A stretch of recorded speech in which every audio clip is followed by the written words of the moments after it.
দুর্গা দুর্গা, তারাপদ ভট্টাচার্য। পত্রিকার ১২তম বর্ষ, ২য় সংখ্যা।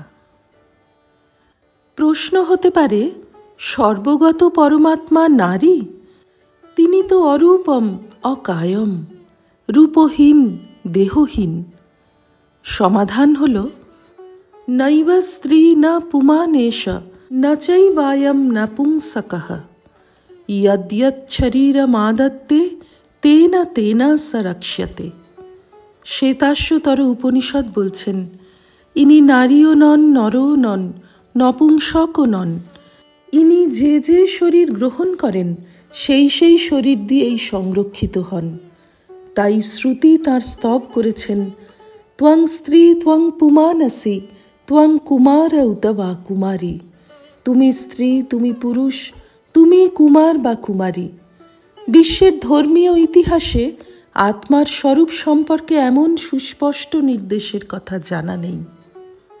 আচার্য শঙ্কর আনন্দলহরীতে বলেছেন, শিবাশক্ত্যা যুক্তো যদি ভবতি শক্তঃ প্রভবিতুম ন চেদেবং দেবা ন খলু কুশলঃ স্পন্দিতুমপি।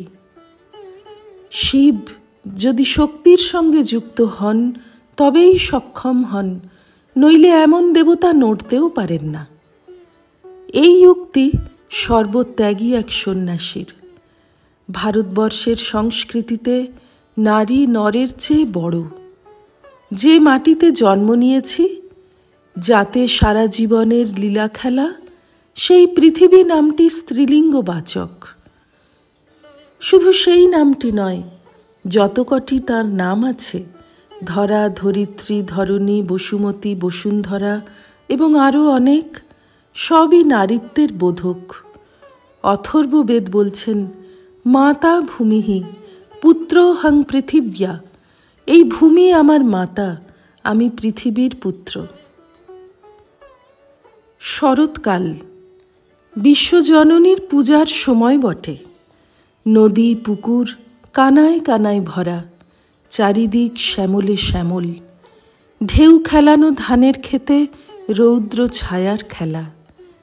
নীল আকাশের কোলে কোলে সাদা মেঘের বৈজয়ন্তী। তারার হাট বসেছে শূন্যে, টুপটাপ শিউলি পড়ছে। ভট্টিকাব্যের কবি বলেছেন, কুলানি সামর্শতয়েব তেনু সরোজলক্ষ্মীম স্থলপদ্মহাসৈ। জলে ফুটেছিল পদ্ম, তাই দেখে ক্রুদ্ধ হয়ে তীরভূমি স্থলপদ্মের হাসি ছড়িয়ে দিল। পূর্ণমাদঃ পূর্ণমিদম। বসন্ত দিগন্তে ছড়িয়ে দেয় মনকে। শরৎ তাকে গুটিয়ে এনে বলে, তোর ভিতরে জাগিয়া কেড়ে। সেইটি পূজার অবসর। শরতে সবুজের প্রাচুর্য নবপত্রিকার পক্ষে ভারী অনুকূল। 9টি গাছ দিয়ে এর রচনা। প্রথমটি রম্ভা অর্থাৎ কলা গাছ, সঙ্গে আরও 8টি গাছ।